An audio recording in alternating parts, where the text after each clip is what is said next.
Bismillahirrahmanirrahim. My name is Fawad Farooq, and today I'm working at home, free. So, thought of really making a simple lecture for even student, for primary care physicians, uh, in relation to assessing of symptoms, especially assessment of cardiac symptom. And what I was thinking, firstly, to cover chest pain, very important symptom in cardiology, which need a very proper assessment. And since I was at home and received 2, 3 phone calls from different people in relation to their chest pain status, and then even on phone, I evaluated and their further investigation and then guide them accordingly on the basis of symptoms characters. So what we are doing today assessment of chest pain. And in assessment of chest pain, what I'll do, I'll try to cover this symptom in terms of clinical assessment. That how clinically you assess chest pain so that you can know whether your patient is suffering in ischemic type chest pain or a non-ischemic type chest pain. Now, when we assess chest pain, our goal is to quickly recognize whether the patient is suffering from true ACS or not. Why is it important to identify a true ACS as early as possible? Because time factor is very important in acute ischemia assessment. If you delay and really unable to pick the symptoms which are classical of ischemia, your patient can have a very lethal consequence in terms of morbidity and mortality both. Every time you're passing and not identifying and not starting immediate treatment, you have this chance of having even sudden deaths and heart failure and damage to heart, so a lot of consequences. Second, when you unnecessarily refer someone who's having classical, atypical, non-ischemic type chest pain, you actually is increasing the hospital burden, increasing the cost. It's both way very important. Identify firstly a true ACS and to exclude a non-ACS patient. That both are very important. So what's important when you're assessing an acute chest pain, try to evaluate whether it's cardiac or non-cardiac. Then even in both situations, whether it's cardiac or non-cardiac, whether your patient needs admission or he doesn't need admission. Then even that's also needed, whether your patient, if it's non-cardiac, if it's probable, it's non-ischemic, intermediate, what kind of chest pain is it? Whether it needs cardiac follow-up or a non-cardiac follow-up. And you need to really make out what treatment he needs if you're discharging, you're thinking that he's not a cardiac patient. So these 4 points are very important. If you have identified your patient to be cardiac, then certainly he needs admission.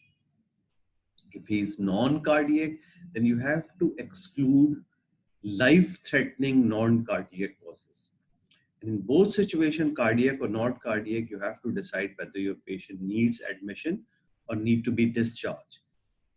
In case of admission, certainly you will be assisted by your seniors and others, so not a big issue. But if you are discharging someone, then 2 things are very important. Answer yourself that whether he needs further cardiac follow-up or not, and what treatment should be given to him after discharge. These very important things. Now, goals: recognize life-threatening non-ischemic causes. These 3 are very important. Aortic dissection, pulmonary embolism, tension pneumothorax. These are the situations where you may not be getting classical ECG changes, but your patient condition should be slightly critical or a borderline. He may be desaturating, he may be complaining of severe chest pain, and he may be tachypnic. There may be non-specific STT changes. So be very careful for these three things when you're assessing a chest pain patient. You're not getting clear-cut ECG changes. Aortic dissection, pulmonary embolism, tension pneumothorax means that you have to really know the salient characteristics of these three conditions in all preliminary assessment tools. What are those preliminary assessment tools? History, examination, ECG, cardiac marker, X-ray, things which are available on the bedside give you a clue towards these things. And then you order specialized investigations. And X-ray usually gives you an idea about tension pneumothorax, but these two things to get an idea from X-ray or other preliminary things. And then you need to go through definitive treatment, which is usually a CT, a high resolution, or even plain CT. So these, but you usually order this such kind of investigation when you're CT angio. So these all are needed in this situation. Other differentials of acute chest pains are musculoskeletal pain, psychiatric disorder, gastrointestinal, pulmonary, cardiac, other unknown causes. So you need to have some idea of other differentials which may present as a chest pain. So at least you need to judge what kind of condition you're dealing with. So what kind of follow-up your patient needs and what preliminary treatment you have to give to your patient in that situation. Now, when you are coming to ischemic chest pain, it's very important to understand pathophysiology. What's happening when your patient is having ischemic chest pain? He's having actually a rupture plaque. And this rupture plaque leads to occlusion of the coronary vessel and compromisation of the blood supply to the heart. And the fate of this rupture may be either complete occlusion, which leads to ST elevation MI, incomplete or temporary resolution. Usually in that situation, your patients develop symptoms and subsequently your patient's symptoms resolve. In that situation, it's very important to judge the characteristics which your patient is having, which kind of chest discomfort he is having. And in case of incomplete coronary occlusion, you get unstable angina or a non-Q MI in which you get a marker positive subsequently or some transient STT changes or intermittent chest pain which goes on. But in case of this temporary resolution, the moment your patients got a restoration of blood supply to the myocardium, his symptoms will completely resolve during that phase. ECG may show no changes subsequently within hours or two. So it's very important to judge or understand this kind of pathophysiology, that after rupture of plaque, your patient can have all these three fates. Then this algorithm is very important to understand according to pathophysiology, which is that you see here at the top that your patient has a rupture plaque in the coronary. Now this rupture plaque, unless and until this thrombus lead to reduction in blood flow, your patient will remain asymptomatic. So it may be possible that sometime a patient may rupture the plaque, and since this thrombus doesn't go to an extent that it reduces blood flow, your patient may remain asymptomatic, or your patient may got some few a chest pain for a few moments and that it's resolved and he may remains asymptomatic.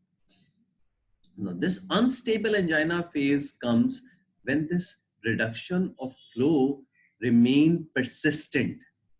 And that's why your ECG changes are once this compromisation of flow remain persistent for a while, then 60% of your patient do give you ECG changes. Even with that situation, 40% may not be giving any changes, depending on the territory involved.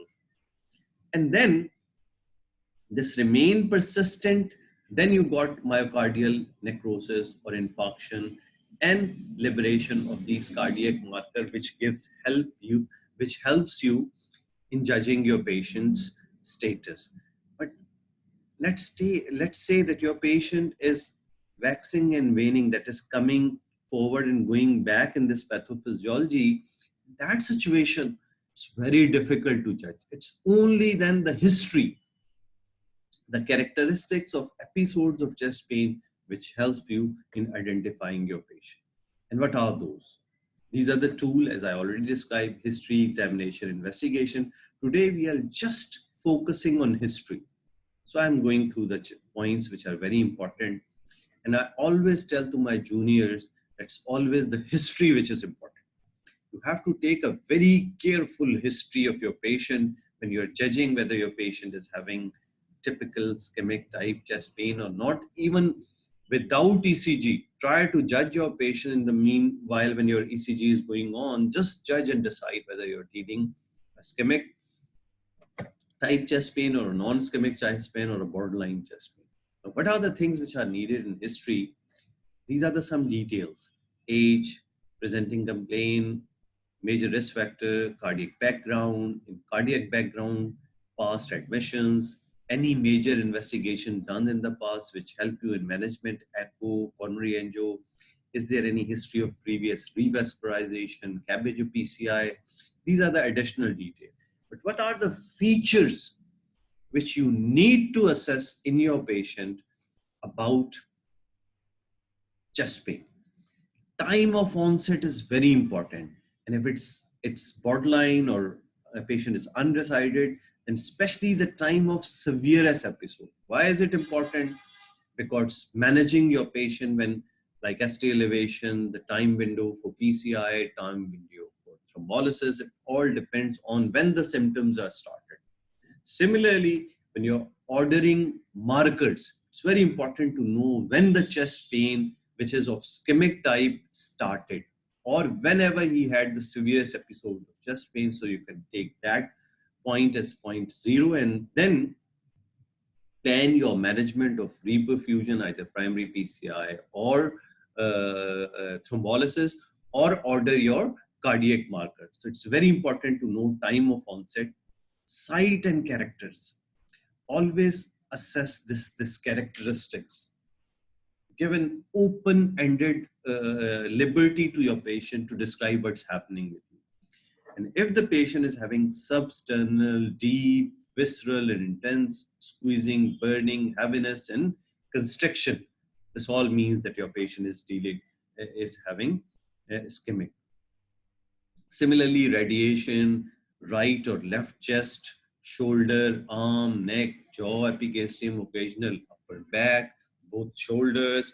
So a thing which is originating from center of the chest and going to the neck or both shoulder or arm, very much likely to be ischemic. Duration usually persists for minutes to hours with fluctuating intensity. If it's for hours and it's not significant in terms of intensity, it's less likely to be ischemic chest pain. Always ask for associated symptoms, which may be sweating, maybe indigestion, maybe dizziness, maybe shortness of breath, maybe palpitation or syncope.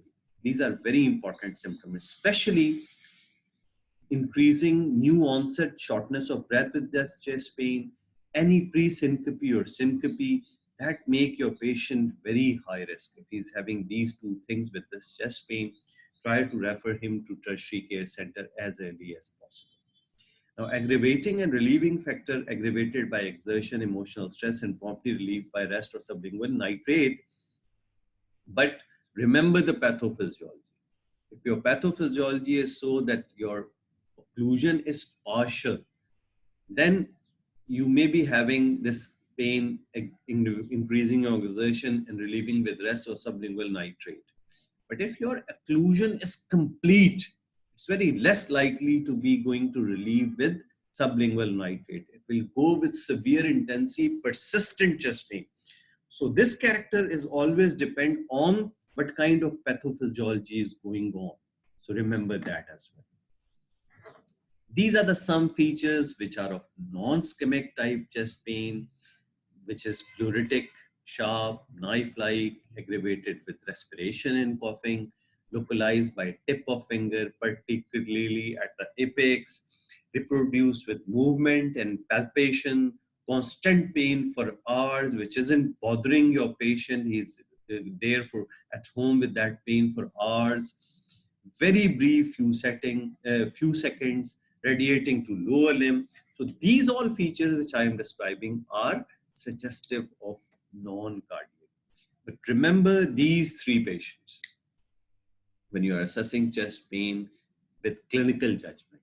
If your patient is diabetic, if your patient is old age, if your patient is female, always be careful. Be very careful in terms of assessing, and even your index of suspicion should be very, very low in that diabetics can have mixed or borderline symptom, old age people can have mixed. So clinical judgment should always be complemented with other things, risk status, and these feature as well.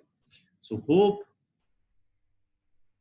this description of chest pain will help you in future in judging your patient about whether your patient is having ischemia or not.